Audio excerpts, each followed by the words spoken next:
అద్దంకి నియోజకవర్గం నుంచి వచ్చిన అందరికీ కూడా ముందుగా హృదయపూర్వకంగా వెల్కమ్ తెలియజేస్తా ఉన్నా.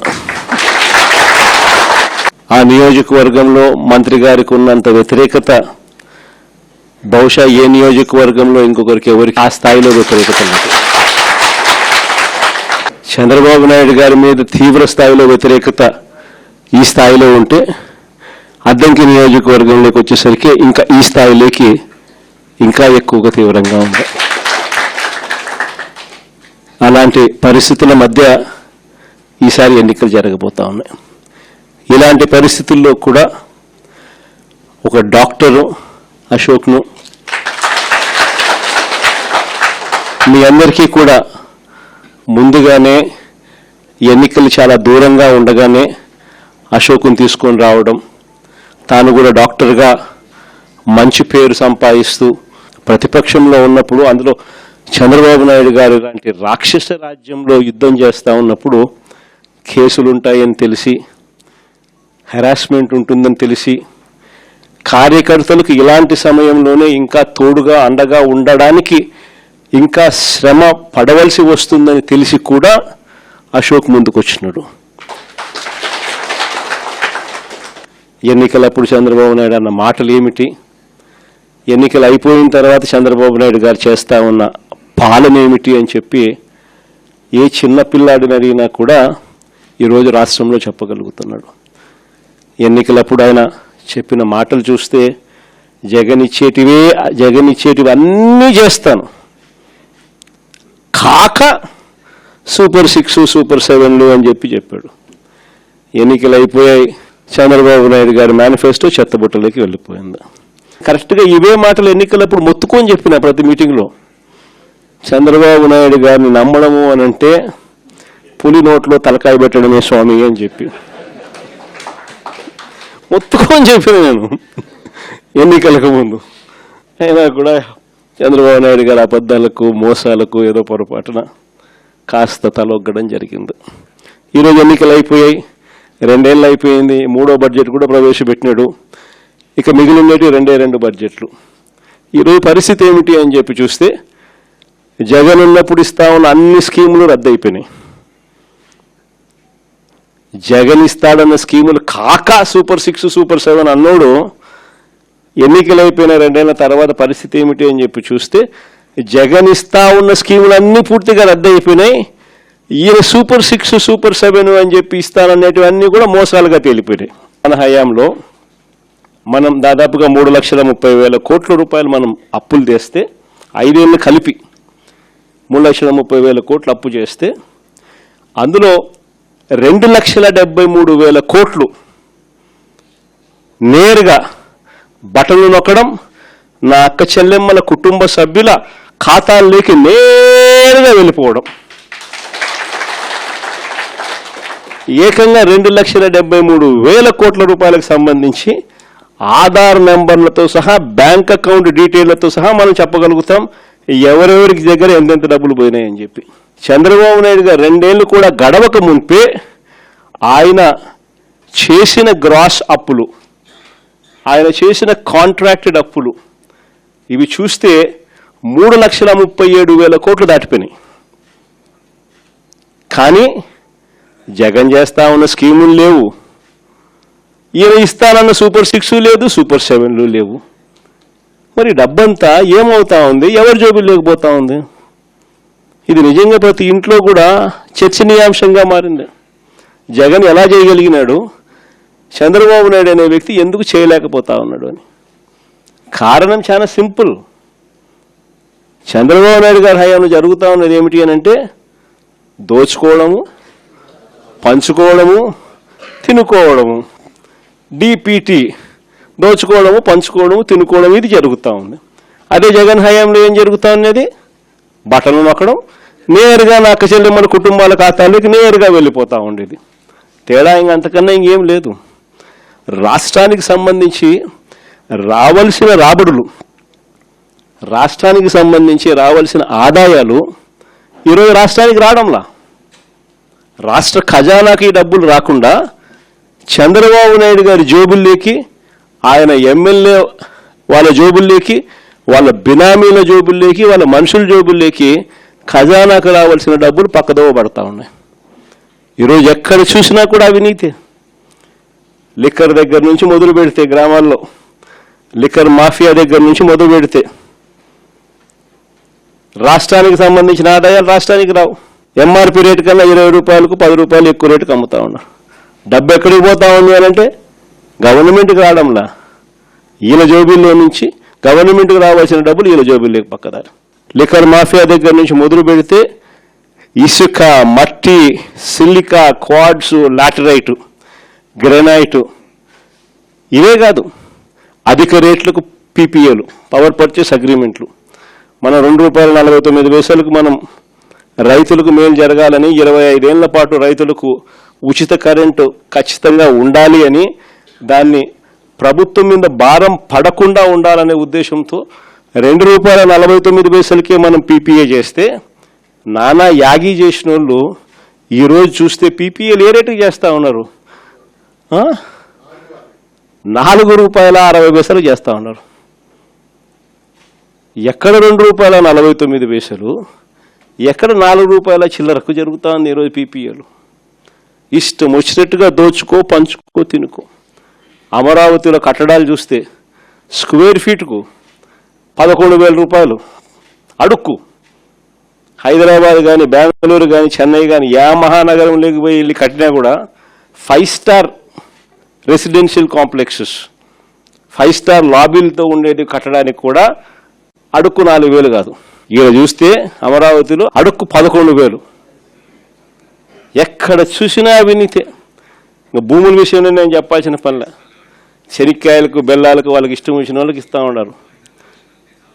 ఏకంగా ఇలా బంధువు బాలకృష్ణ అల్లుడు 5,000 కోట్ల రూపాయలు విలువ చేసే భూమిని నేరుగా వీళ్ళకి ఇష్టం వచ్చినట్టు శనిక్కాయలకు, బెల్లాలకు కట్టబెడతా ఉన్నారు. ఈ రకంగా రాష్ట్రానికి సంబంధించిన ఆదాయాలు ఏవి కూడా రాష్ట్రానికి రాకుండా అన్ని రకాలుగా కూడా దోచుకోవడము, దోచుకునేది తినుకోవడమే జరుగుతూ ఉంది. ఇంకా ఆశ్చర్య విషయం ఏంటి తెలుసా? అసలు రాష్ట్రంలో పరిపాలన అనేది ఎక్కడ సాగడంలా, వ్యవస్థలన్నీ కూడా మొత్తం కుప్పకూలిపోయినాయి. ఈరోజు పిల్లలు చదువుల గురించి ఎవరు పట్టించుకోవడంలా, ఫీజు రీఎంబర్స్మెంట్ అందక ఏకంగా ఫీజులు కట్టలేని పరిస్థితిలో పిల్లలు చదువులు మానేస్తూ ఉన్న పరిస్థితులు ఈరోజు మొట్టమొదటిసారిగా చూస్తూ ఉన్నాం. వైద్యం గురించి నేను చెప్పాల్సిన పనుల దాదాపుగా 3,000 చిల్లర కోట్ల రూపాయలు రాక నెట్వర్క్ హాస్పిటల్స్ అన్నీ కూడా బోర్డు తిప్పేసి ఆరోగ్యశ్రీ పేషెంట్లకు వైద్యం చెయ్యమని చెప్పి నిర్మోహమాటంగా చెప్తా ఉన్నాయి. ఈరోజు పరిస్థితి విద్య తెరమరుగైపోయింది. నాడు నేడు కనపడ్డంలా, బడులలో ఇంగ్లీష్ మీడియం కనపడ్డంలా, బడులలో గోరుముద్ద క్వాలిటీ తగ్గిపోయింది, బడులలో ట్యాబులు ఇచ్చే పరిస్థితి లేకుండా పోయింది. 3వ తరగతి నుంచే టోఫుల్ ఒక పీరియడ్గా ఇంగ్లీష్లో బోధన చేసే పరిస్థితులు ఈరోజు రాకుండా పోయాయి. చదువులు పూర్తిగా తిరోగమనంలోకి వెళ్ళిపోయాయి. గవర్నమెంట్ బడులలో పిల్లలు జాయిన్ కావడంలా. విద్య పరిస్థితి అది, వైద్యం పరిస్థితి ఇది. రైతుల పరిస్థితి చూస్తే ఏ పంటకు కూడా ఈరోజు కనీసం గిట్టుబాటు ధరలు రాని పరిస్థితులకి, ఏ పంటకు రాని పరిస్థితి. అంతటి దారుణంగా ఈరోజు వ్యవసాయం జరుగుతూ ఉంది. రైతుల గురించి పట్టించుకునే పరిస్థితి లేదు. మరీ ముఖ్యంగా యుద్ధం పేరు చెప్పి వంట నూనె కేజీ ₹40 ఇప్పటికే పెంచేసినారు. పప్పుల ధరలు ఇప్పటికే కేజీ ₹15 నుంచి ₹20 పెరిగిపోయింది. ఉచిత గ్యాస్కు దిక్కు లేదు. కానీ ఈ మనిషి ఈరోజు గ్యాస్ కొనాలనుకున్నా కూడా బ్లాక్లో 2,000 ఇస్తావా, ₹3,000 ఇస్తావా అని చెప్పి అడిగే పరిస్థితిలోకి ఇప్పుడే వెళ్ళిపోయింది. ఒకవైపున గ్యాస్ పరిస్థితే, ఈయన గ్యాస్ మాటలతో, గ్యాస్ లైటింగ్తో ఇప్పటికీ ఈ పరిస్థితి ఉంటే, ఈ పెద్ద మనిషి ఇప్పుడు కిరోసిన్ ఇస్తాడంట. 1 లీటర్ కిరోసిన్ ఇస్తాడు, పండగ చేసుకోమంటాడు. అసలు కిరోసిన్ ఇస్తే స్టవ్లు ఆడుండాయి. అందరికీ గ్యాస్ స్టవ్లు ఉన్న పరిస్థితి నుంచి ఇప్పుడు కిరోసిన్ స్టవ్లు కిరోసిన్ స్టవ్లు లేవు. ఈయన 1 లీటర్ కిరోసిన్ ఇస్తా, పండగ చేసుకోమంటాడు. యుద్ధం పేరు చెప్పి గుడ్ల రేట్లు కూడా పడిపోయిన పరిస్థితిలో ఈరోజు రైతు అల్లాడుతూ ఉన్నాడు. మొక్కజొన్న క్వింటాలు 1,400 కొనే నాతులు లేడు. కొక్కోకు ధర లేదు, శనగ పంటకు ధర లేదు, అరటి పంటకు ధర లేదు, టమాటో పంటకు ధర లేదు. రైతుల పరిస్థితి ఇది. అయినా పాలన మీద ఏమాత్రం ధ్యాస లేదు. ఈ మనిషి చంద్రబాబు నాయుడు గారి పాలనలో ఈరోజు పాలనంతా ఒకవైపు ఇట్లా కనపడుతూ ఉంటుంది. మాటలు చూస్తే మాత్రం కోటలు దాటుతాయి. ఈ మధ్యకాలంలో మీ అందరికీ కూడా గుర్తుండే ఉంటుంది.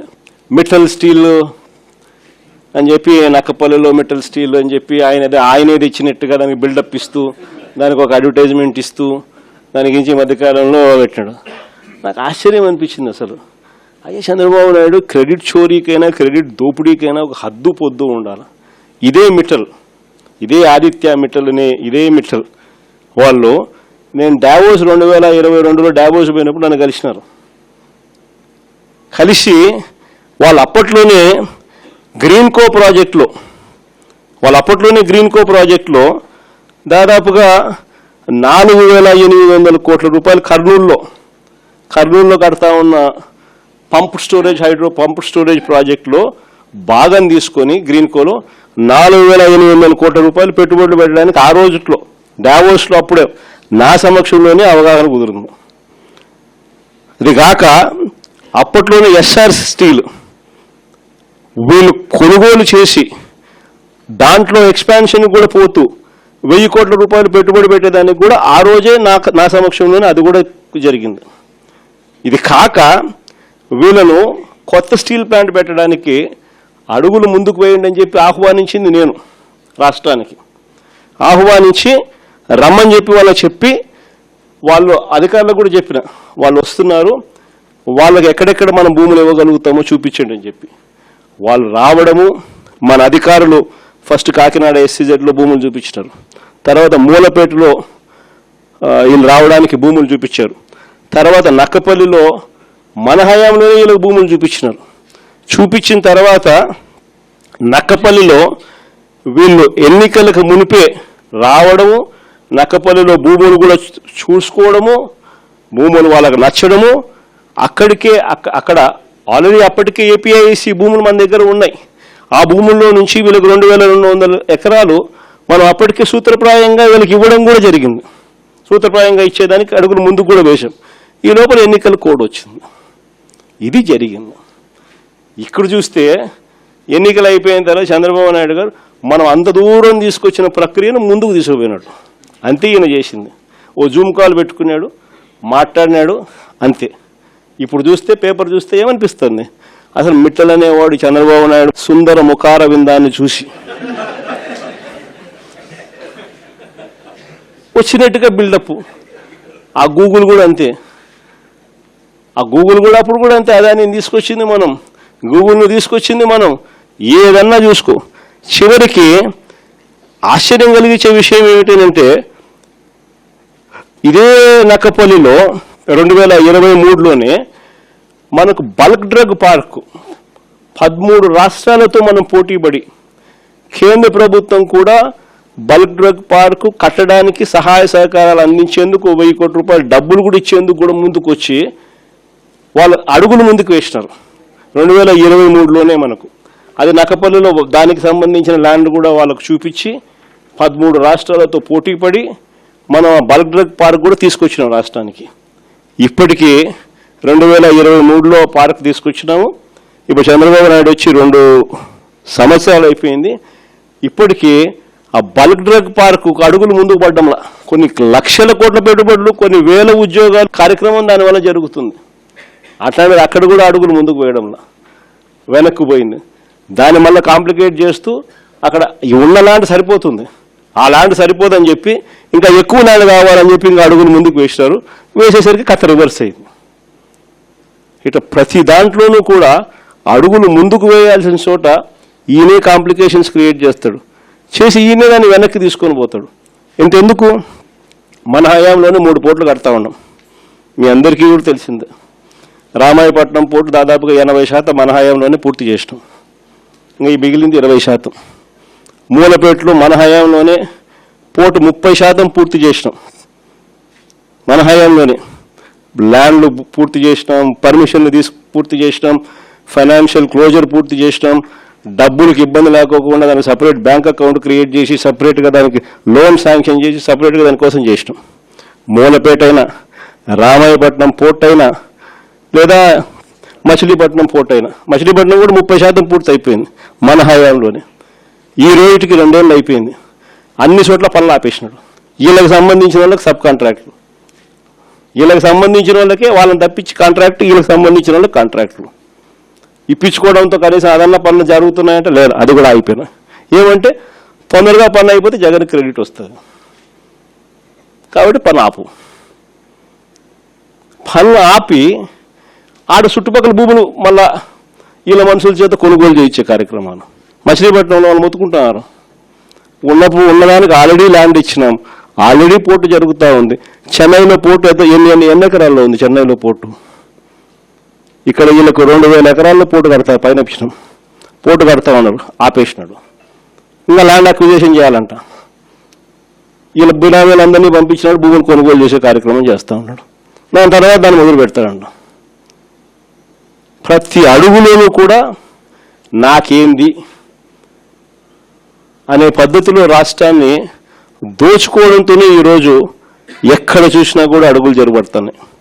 ఇలాంటి వాతావరణంలో రేపొద్దున 2029 ఎన్నికలు జరగబోతున్నాయి.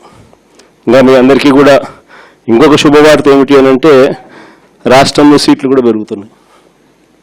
175 కాస్త 263 స్థానాలకు ఏకంగా 50% పెంచి 263 స్థానాలకు పోతున్నాం. పార్లమెంటు స్థానాలు కూడా 25 నుంచి ఏకంగా 38 స్థానాలకు పార్లమెంటు స్థానాలు కూడా పెరుగుతూ ఉన్నాయి. ఎస్సీ ఎస్టీ రిజర్వ్డ్ సీట్లు కూడా 50% పెరుగుతున్నాయి. మహిళలకు 33% పూర్తిగా ఒక చట్టం ప్రకారం ఒక హక్కుగా ఈరోజు మహిళలకు 88 అసెంబ్లీలో 88 సీట్లు, పార్లమెంట్లో 13 సీట్లు ఈరోజు మహిళలకే ఈరోజు అందుబాటులోకి వచ్చే కార్యక్రమం జరుగుతూ ఉంది. ఇది నిజంగా మహిళా అభ్యున్నతికి మనము ఆ టైంలో మన గవర్నమెంట్ ఉన్నప్పుడు మనం ఏకంగా చట్టం చేసి 50% రిజర్వేషన్లు మహిళలకు లోకల్ బాడీస్లోను, మహిళలకు నామినేటెడ్ పదవుల్లోనూ, మహిళలకు నామినేషన్ మీద ఇచ్చే కాంట్రాక్టుల్లోనూ, టెంపుల్ కమిటీస్లోనూ మహిళలకు ఏకంగా చట్టం చేసి 50% మనం రిజర్వేషన్లు కల్పించిన దానికి ఒక అడుగు ముందుకు వేస్తూ మహిళలకు 33% రిజర్వేషన్స్ ఇస్తూ ఏకంగా ఈరోజు 2029లో మహిళలకు మరిన్ని సీట్లు, మరింత ఎంపవర్మెంటు మహిళలకు కూడా జరగబోతా ఉంది. కాబట్టి ఈసారి సీట్లు ఇంతగా పెరుగుతూ ఉన్న నేపథ్యంలో కార్యకర్తల్లో నుంచి ఇంకా లీడర్షిప్ ఇంకా పెరుగుతుంది. ఇది మాత్రం అందరికీ చెప్తా ఉన్నా. కార్యకర్తల్లో ఎవరైతే పటిమ చూపించగలుగుతారో, ఎవరైతే అడుగులు వేయడానికి సిద్ధపడతారో, ఎవరైతే నాయకత్వ పటిమను గట్టిగా చూపించగలుగుతారో అందరికీ కూడా జగన్ న్యాయం చేస్తారని చెప్పి సందర్భంగా చెప్తాను. ఈసారి జగన్ 2.0లో మాత్రం ప్రతి కార్యకర్తకు చెప్తా ఉన్నాను. బహుశా మనం అధికారంలోకి ఉన్నప్పుడు కోవిడ్ ఉన్నది, మనం అధికారంలో ఉన్నప్పుడు 2 సంవత్సరాలు కోవిడ్ లాంటి విపత్కర పరిస్థితులు ఎప్పుడు ఎదుర్కొని పరిస్థితుల మధ్య బహుశా కార్యకర్తలకు అనుకున్నంత పేరుకు బహుశా నేను న్యాయం చేయలేకపోయి ఉండొచ్చు. పాలన మీద ఎక్కువ ధ్యాస పెట్టాల్సి వచ్చింది, బట్టల మీద ఎక్కువ ధ్యాస పెట్టాల్సి వచ్చింది. కాబట్టి బహుశా అంత ఎక్కువగా చేయలేకపోయి ఉండొచ్చు. కానీ జగన్ 2.0లో మీ అందరికీ కూడా భరోసా ఇస్తా ఉన్నా. జగన్ 2.0లో ప్రజలకు మంచి చేయడమే కాకుండా కార్యకర్తలకు మంచి జరుగుతుంది అని ఖచ్చితంగా చెప్తా ఉన్నా. ప్రజలకు జరిగే మంచి కూడా కార్యకర్తల ద్వారా మీ ద్వారానే జరిగించే కార్యక్రమం కూడా జరుగుతుందని కూడా చెప్తాను. కాబట్టి ఖచ్చితంగా రాబోయేది మంచి రోజులు. చూస్తా కన్ను మూసుకొని కన్ను తెరిచేసరికి 2 ఏళ్ళు అయిపోయింది. ఇక మిగిలింది కేవలం 3 సంవత్సరాలు. ఈ 3 సంవత్సరాల్లో కూడా ఇంకా 1.5 సంవత్సరం ఇలా గడిచిపోయింది అని అంటే ఆ తర్వాత ఎలాగో చివరి 1.5 సంవత్సరం నా పాదయాత్ర కూడా ఎలాగో జరుగుతుంది. ఆ తర్వాత చంద్రబాబు నాయుడు ప్రతిరోజు సినిమా చూపించే కార్యక్రమం ప్రతిరోజు కూడా జరుగుతుంది. కాబట్టి చంద్రబాబు నాయుడు గారు చేసే ఈ రెడ్ బుక్ పాలనైనా, చంద్రబాబు నాయుడు చేసే ఈ అన్యాయాలైనా ఇక టైం దగ్గరకు వచ్చింది. ఆయన గురించి ఇక భయపడాల్సిన అవసరం లేదు. ఆ భయపడే రోజులు ఇంక పోయాయి. ఇక నుంచి చంద్రబాబు నాయుడిని గట్టిగా నిలదీసే కార్యక్రమాలకు శ్రీకారం చుట్టవలసిన రోజులు దగ్గరకు వచ్చినాయని మీ అందరికీ కూడా ఈ సందర్భంగా విన్నవిస్తాను.